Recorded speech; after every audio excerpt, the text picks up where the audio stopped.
നെസീസ് ആർക്കേഴ്സിൻ്റെ പുതിയൊരു വീഡിയോയിലേക്ക് എല്ലാവർക്കും സ്വാഗതം. ഇന്നത്തെ വീഡിയോയിൽ ഞാൻ കാണിക്കുന്നത് നല്ലൊരു നാടൻ റെസിപ്പികളാണ് കേട്ടോ. അപ്പോൾ ബ്രേക്ക്ഫാസ്റ്റിൻ്റെ അതും പിന്നെ അതേപോലെ തന്നെ ലഞ്ചിൻ്റെയും കൂടി ആയിട്ടുള്ള ഒരു വീഡിയോ ആണ്. നിങ്ങൾക്ക് എല്ലാവർക്കും വീഡിയോ ഇഷ്ടപ്പെടുകയാണെങ്കിൽ ലൈക്ക് ചെയ്യണം. പിന്നെ അതേപോലെ ഒന്ന് ഹൈപ്പും കൂടി ചെയ്യാൻ മറന്നുവല്ലേ. ഇന്നത്തെ ബ്രേക്ക്ഫാസ്റ്റിനുള്ള കറി കടലക്കറി വെച്ചിട്ടുള്ളതാണ്. അപ്പോൾ നമ്മുടെ ഒരു യൂട്യൂബ് ഫാമിലിയിലുള്ള മോസിനാണ് കേട്ടോ ഈ റെസിപ്പി പറഞ്ഞു തന്നത്. അപ്പോൾ അതാ ഈ കടല തലേന്ന് തന്നെ വെള്ളത്തിലിട്ട് വെച്ചിട്ടുണ്ട്. ഇനി ബ്ലാക്ക് കടലയാണ് കേട്ടോ. പിന്നെ അതിലേക്ക് ഇതാ വെല്ലുള്ളിയും തക്കാളിയും പച്ചമുളകും കറിവേപ്പിനലിയും പിന്നെ എക്സ്ട്രാ ഒരു ചെറിയൊരു ഉരുളക്കിഴങ്ങും കൂടി ചെറുതാക്കി മുറിച്ചതും കൂടി ചേർത്ത് കൊടുക്കുന്നുണ്ട്. അതാണ് കേട്ടോ ചേർക്കുന്നത്. പിന്നെ ഇത് വറുത്തരച്ചിട്ടുള്ള ഒരു കറിയാണ് കേട്ടോ വെക്കുന്നത്. അപ്പം നല്ല ടേസ്റ്റാണ്, എന്തായാലും ട്രൈ ചെയ്യാൻ മറന്നു പോയത്. ഇനി ഇതിലേക്ക് കുറച്ച് മഞ്ഞൾപ്പൊടിയാണ് ചേർത്ത് കൊടുക്കുന്നത്. പിന്നെ നമ്മൾ വറുത്ത പൊടി ഉണ്ടല്ലോ മല്ലിപ്പൊടി, അതും കൂടി ചേർത്ത് കൊടുക്കുന്നുണ്ട്. പിന്നെ ഈ കടലക്കറിയിൽ മസ്റ്റായിട്ട് ഞാൻ ബീഫ് മസാല ചേർത്ത് കൊടുക്കും കേട്ടോ. അവൾ പറഞ്ഞത് ചിക്കൻ മസാല ചേർക്കുന്നതാണ്. പക്ഷേ ചിക്കൻ മസാലയെക്കാട്ടും ഒന്നുകൂടി ടേസ്റ്റ് ബീഫ് മസാലയാണ് കേട്ടോ. അപ്പോൾ നിങ്ങളുടെ കയ്യിൽ അതില്ലെങ്കിൽ ചിക്കൻ മസാല ചേർത്തോണ്ടി കുഴപ്പമൊന്നുമില്ല. ഇത് നമ്മൾ അന്ന് മനുവിൻ്റെ അടുത്ത് പോയ സമയത്ത് ഐക്യന്ന് വാങ്ങിയിട്ടുള്ള ബോട്ടിലാണ് കേട്ടോ. പിന്നെ അതാ അജ്മിൻ്റെ മീറ്റ് മസാലയാണ്. അപ്പോൾ അജ്മി ഇതും തുടങ്ങിയിരിക്കുന്നു കേട്ടോ. പുട്ടുപൊടി തന്നെ ഫേമസ് ആയിട്ടുണ്ട് അവിടെ. ഇപ്പോൾ അതാ ഇതും തുടങ്ങിയിട്ടുണ്ട്. അപ്പോൾ പൊടി വാങ്ങിയപ്പോൾ അങ്ങനത്താണ് കേട്ടോ വാങ്ങിയത്. ഇപ്പോൾ ബ്രാൻഡ് നോക്കി വാങ്ങിയതൊന്നുമല്ല. ഇതിപ്പോൾ അതാ നമ്മൾ ആവശ്യത്തിനുള്ള ചേർത്ത് കൊടുക്കുന്നുണ്ട്. പിന്നെ അതാ പാകത്തിനുള്ള വെള്ളം കൂടി വെച്ചിട്ട് നല്ലോണം ഒന്ന് വേവിച്ചെടുക്കുക. പാകത്തിനുള്ള ഉപ്പ് ചേർക്കുന്നുണ്ട് കേട്ടോ അതിൻ്റെ കൂടെ തന്നെ. അപ്പോൾ ഈ കടലക്കൊക്കെ ഞാൻ ഉപ്പ് ചേർക്കും. ചിലതിന് ചെറുപയർ ഇതുണ്ടല്ലോ ഗ്രീൻ പീസ്, അതിലൊന്നും ഞാൻ ആദ്യം തന്നെ വേവിക്കുമ്പോൾ സമയത്ത് തന്നെ ഉപ്പ് ചേർക്കാറില്ല കേട്ടോ.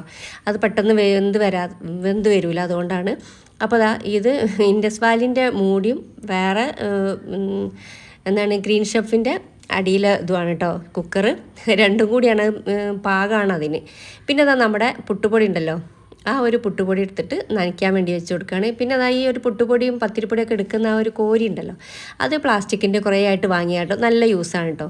അപ്പോൾ അത് നല്ലതാണ്. ഓരോ പാത്രത്തിലും ഓരോന്ന് ഇട്ട് വെക്കുമ്പോൾ നമുക്ക് കൈ വെച്ചിട്ടൊന്നും എടുക്കേണ്ട ആവശ്യമില്ല. ആ കോരി മതി, അല്ലെങ്കിൽ വേറെ കോരി എടുക്കേണ്ട ആവശ്യമില്ല. ഫിക്സഡ് ആയിട്ട് അവിടെ തന്നെ ഇട്ട് കൊടുത്താൽ മതി.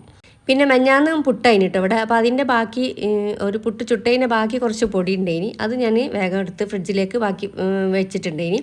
പിന്നെ നമ്മൾ തലേന്ന് തന്നെ ഈ പുട്ടുപൊടി നനച്ച് വെക്കുകയാണെങ്കിൽ പിറ്റേന്നേക്ക് നല്ലൊരു എക്സ്ട്രാ സോഫ്റ്റ് ഉണ്ടാവും കേട്ടോ. നമ്മൾ പെട്ടെന്ന് നനച്ച് വെക്കുന്നതിനെക്കാട്ടും നല്ലതാണ് തലേന്നൊക്കെ നനച്ച് വെച്ചാൽ. പക്ഷേ നമ്മളതങ്ങനെയൊന്നും ചെയ്യാറില്ല.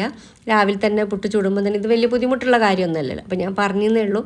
അപ്പോൾ പ്രീപ്രിപ്പ് ചെയ്യുന്നവർക്കൊക്കെ ഇതൊന്ന് പരീക്ഷിക്കാവുന്നതാണ് കേട്ടോ. പെട്ടെന്ന് രാവിലത്തെ പണിയൊക്കെ സ്പീഡ് കഴിക്കേണ്ടവരുണ്ടാവുമല്ലോ അവർക്ക്.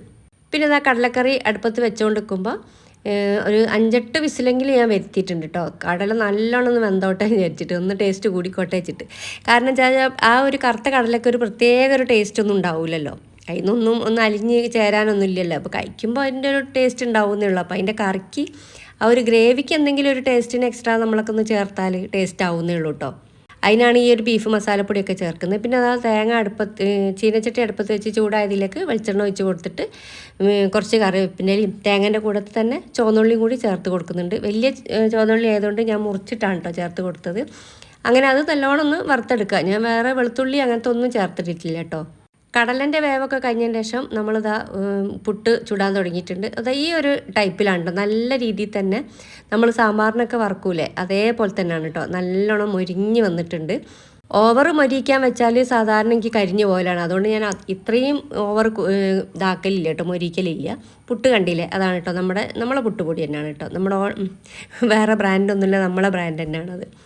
പിന്നെ അതാ കടല നല്ലോണം വെന്തോ നോക്കുകയാണ് കേട്ടോ ഞാൻ. പിന്നെ നമ്മൾ അതിൽ ഉരുളക്കിഴങ്ങ് ചേർത്തിട്ടില്ലേ. സാധാരണ ചെറുപയർ കറി വെക്കുമ്പോൾ ഞാൻ ക്യാരറ്റ് ഉരുളക്കിഴങ്ങൊക്കെ ചേർക്കാറുണ്ട്. അധികം ക്യാരറ്റാണ് കേട്ടോ, ഉരുളക്കിഴങ്ങ് വല്ലപ്പോഴേ ചേർക്കാറുള്ളൂ. പക്ഷേ ഈ കടലക്കറിയിൽ ആദ്യമായിട്ടാണ് ഉരുളക്കിഴങ്ങ് ചേർക്കുന്നത്.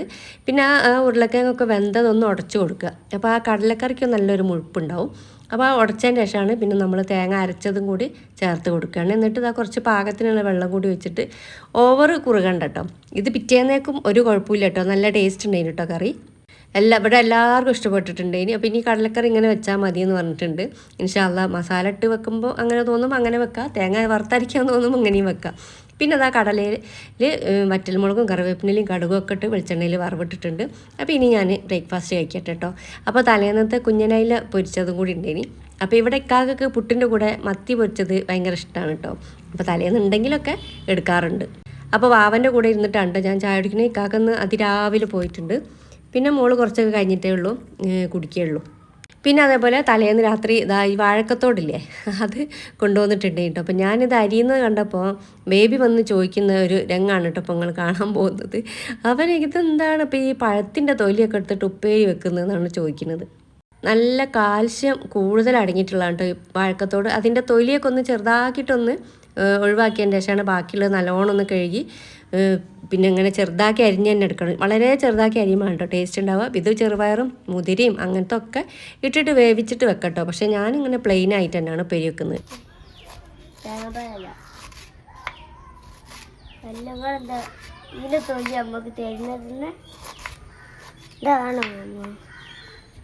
അതിൻ്റെ തൊലിയാണോ എനിക്ക് കൊടുക്കണേന്ന്.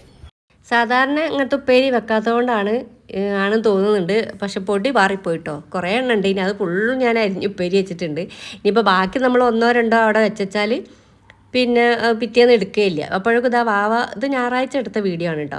അപ്പോൾ വാവ ഇതാ ഗ്രീൻ ആപ്പിളും പേരക്കൊക്കെ വാങ്ങിക്കൊണ്ടുവന്നിട്ടുണ്ടെങ്കിൽ അപ്പോൾ എന്നോട് വിളിച്ച് ചോദിച്ച് നമുക്ക് കഴിക്കാൻ പറ്റുന്ന ഫ്രൂട്ട്സ് എന്തൊക്കെയാണ്. അപ്പോൾ ഞാൻ പറഞ്ഞു ആപ്പിളും പേരയ്ക്കും കഴിക്കാമെന്ന്. അപ്പോൾ അത് കൊണ്ടുവന്ന് ചെത്തി തരികയാണ്. പിന്നെ ഞാൻ എന്താ വാവൻ്റെ പുറത്തും ബേബിൻ്റെ മേലൊക്കെ എണ്ണ തേച്ച് കൊടുക്കുകയാണ് കേട്ടോ. എൻ്റെ ഈ ഒരു പണി കഴിഞ്ഞതിൻ്റെ ശേഷമാണേ, ഉപ്പേരി അരിയലൊക്കെ കഴിഞ്ഞതിന് ശേഷമാണ്. പിന്നെ അതാ എൻ്റെ ഓൾ ടൈം ഫേവറേറ്റ് മുരിങ്ങക്കായൻ്റെ കറിയാണ്, ചെമ്മീനും മുരിങ്ങക്കായും മാങ്ങി.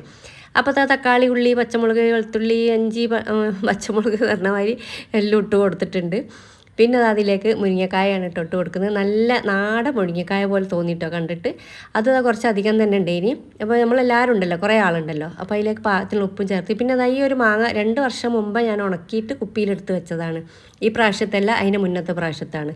അപ്പോൾ അത് കുറച്ചെടുത്ത് നല്ലോണം ഒന്ന് കഴുകി ഇതിലേക്ക് ചേർത്ത് കൊടുക്കുകയാണ്. ഇതിപ്പം ഇതേപോലെ ഉണക്കലയിലെ മാങ്ങ ഇട്ട് വെച്ചാൽ, പിന്നെ അതായത് മുരിങ്ങക്കായ ചെമ്മീൻ മാങ്ങട്ട് വെച്ചാൽ എനിക്ക് ഭയങ്കര ഇഷ്ടമാണ്. അപ്പോൾ എൻ്റെ ആ ഒരു ആഗ്രഹത്തിന് വേണ്ടിയിട്ട് അത് മാറ്റി വെച്ചാണ് എടുക്കാതെ വല്ലപ്പോഴും ഇതേപോലെ ഇങ്ങനത്തെ കറി കൂട്ടണം തോന്നുമ്പോഴേ എടുക്കുള്ളൂ. പിന്നെ ഇതിലേക്ക് മുളക് പൊടി, മഞ്ഞൾപ്പൊടി, മല്ലിപ്പൊടി അതൊക്കെ ചേർത്ത് കൊടുത്ത് പാകത്തിനുള്ള വെള്ളം കൂടി ഒഴിച്ചിട്ട് അടുപ്പത്ത് വെച്ച് കൊടുക്കുന്നുണ്ട്.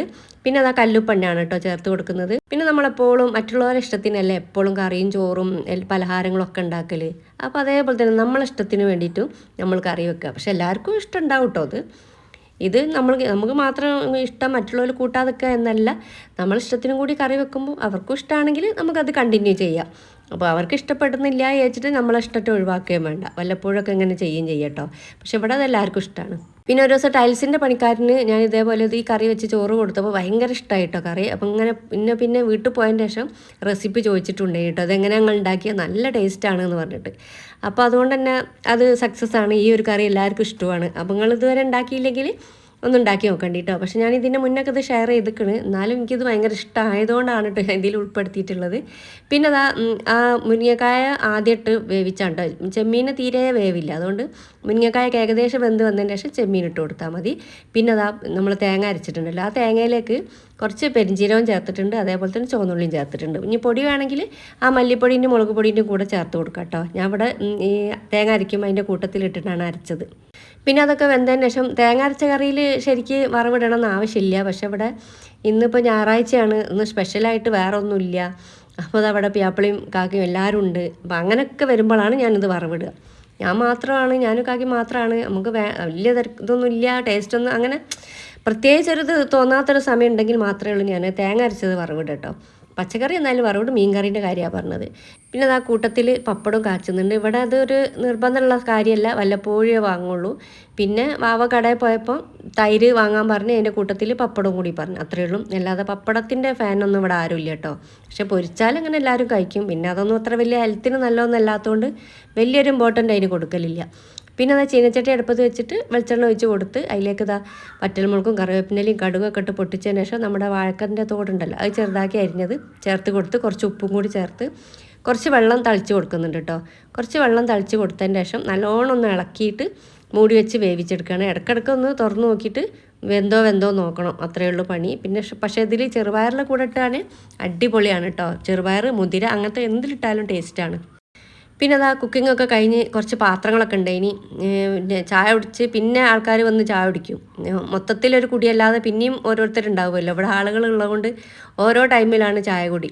അപ്പോൾ അങ്ങനെ ഒരു ചായ കുടിച്ച പാത്രമൊക്കെ സിങ്കിലുണ്ട്. ഇനി അതും എല്ലാ പാത്രങ്ങളൊക്കെ കഴുകി അങ്ങനെ വീഡിയോ ഇവിടെ അവസാനിപ്പിക്കുകയാണേ.